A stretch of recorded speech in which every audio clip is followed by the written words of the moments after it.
हमारे YouTube channel motivation with खुशतर में आज बहुत सालों के बाद अपने गांव के मशहूर व मारूफ बाग जिसको लक्की बाग कहा जाता है, और को लक्की बाग कहने की वजह यह है कि इस बाग के अंदर तकरीबन 1 लाख पेड़े बताए जाते हैं। जैसा कि आप अपनी माथे की निगाहों से देख सकते हैं कि चारों तरफ दूर तक आप जहां तक नज़र डालेंगे आपको पेड़े ही पेड़े नज़र आएंगे, और इन पेड़ों को देख करके आप अंदाज़ा लगा सकते हैं क्या सुहाने पेड़े हैं, और अल्लाह रब्बुल इज़्ज़त ने किस प्यारे अंदाज में इन पेड़ों को ज़मीन पर नस्ब किया है।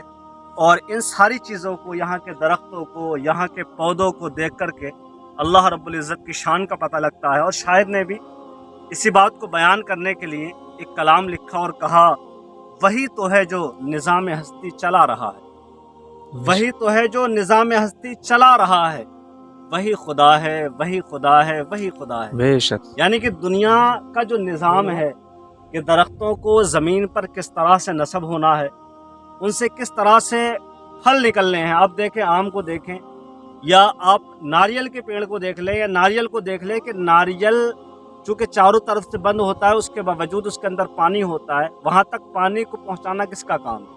ये अल्लाह रब्बुल इज़्ज़त का काम है। आप देखें कि पौधे हरे भरे हुआ करते हैं, लेकिन किसी से पीला यानी कि केला निकलता है, किसी से लाल यानी कि अनार निकलता है। तो इसके अंदर जो रंग भरे, ये रंग बनना किसकी शान है? ये अल्लाह रब्बुल इज़्ज़त की शान है। और उसने ही इन सारी चीज़ों के अंदर तरह तरह के रंग भरे और अपनी कुदरत का मुजाहरा फरमाया। इसी को शायर ने कहा, वही तो है जो निज़ाम हस्ती चला रहा है, वही खुदा है, वही खुदा है, वही खुदा है। दिखाई भी जो न दे, नजर भी जो आ रहा है, दिखाई भी जो न दे, नजर भी जो आ रहा है, वही खुदा है, वही खुदा है, बेशक। क्या कहने, सुभान यानी अल्लाह रब्बुल इज़्ज़त को आज तक सिवाय आकाए करीम सल्लल्लाहु ताला अलैहि वसल्लम के किसी ने अपनी माथे की निगाहों से नहीं देखा। लेकिन अगर कोई शख्स अल्लाह रब्बुल इज़्ज़त को देखना चाहता है तो वो उसकी तख्लीक करदा चीज़ों में गौर व फिक्र करना शुरू कर दे, उसको अल्लाह रब्बुल इज़्ज़त के वजूद का यकीन हो जाएगा। बेशक। आप देखें, ज़मीन पर जो दरख्त हैं उनको किसने नस्ब किया? तो ये किसी इंसान की तो शान हो नहीं सकती, ये उसकी कुदरत से तो बाहर है। और आसमान के अंदर आप देखें, सूरज को उसने लगाया, चांद को उसने लगाया, सितारों को उसने लगाया, चरिंद को उसने पैदा फरमाया, परिंदों को उसने पैदा फरमाया, तरह तरह की बहुत सारी खूबसूरत चीज़ों को उसने पैदा फरमाया। तो इन सारी चीज़ों को देख करके हम अल्लाह रब्बुल इज़्ज़त के वजूद का पता लगा सकते हैं। इसी को शायर ने कहा कि दिखाए भी जो न दे, नजर भी जो आ रहा है। इन चीज़ों को देख लो तो जो है कि आपने खुदा को देख लिया। वही खुदा है, वही खुदा है, वही खुदा है।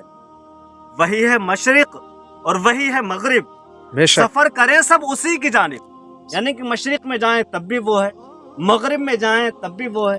आप जिस तरफ भी अपना रुख कर ले, उस तरफ अल्लाह रब्बुल इज़्ज़त का वजूद आपके साथ है। तो सफर करे सब उसी की जानिब, हर आईने में जो अक्स अपना दिखा रहा है, वही खुदा है, वही खुदा है। कुदरत के इन खूबसूरत मनाजिर को आप देखें। इन मनाजिर को देखने के बाद आपको अल्लाह रब्बुल इज़्ज़त के वजूद का यकीन हो जाएगा। तलाश उसको न कर बुतों में, बेशक वो है बदलती हुई रुतों में। तलाश उसको न कर बुतों में, वो है बदलती हुई रुतों में। जो दिन को रात और रात को दिन बना रहा है, वही खुदा है, वही खुदा है। सुभान अल्लाह। ये शान उसकी है कि देखें, रात को अल्लाह रब्बुल इज़्ज़त ने आराम के लिए बनाया और इरशाद फरमाया, वजालना लैला लिबासा वजालना नहारा माशा। हमने दिन को कमाने के लिए बनाया और रात को आराम के लिए बनाया। तो आप देखें कि किस तरह से दिन होता है और फिर किस तरह से रात हो जाया करती है। तो ये अल्लाह की शान है। और सफ़ेद उसका, सियाह उसका, नफस नफस गवाह उसका, बेशक जो शोलाए जहाँ जला रहा है, बुझा रहा है, वही खुदा है, वही खुदा है। वही तो है जो निज़ाम हस्ती चला रहा है, वही खुदा है, वही खुदा है, वही